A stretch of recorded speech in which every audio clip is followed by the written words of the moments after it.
law enforcement in the Republic of Artsakh is inconsistently enforced, as the region is a de facto independent republic officially part of the Republic of Azerbaijan, and is governed by the unrecognized National Assembly.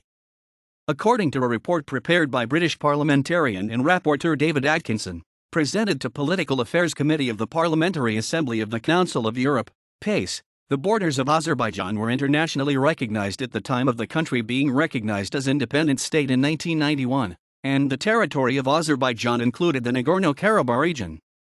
Therefore, law enforcement in Nagorno-Karabakh would in theory be the responsibility of the Azerbaijan police. In the years following the Nagorno-Karabakh War, the Republic of Artsakh created its own police force.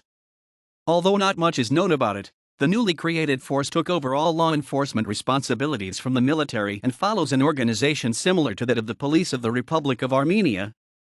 Artsakh even created its own national security service.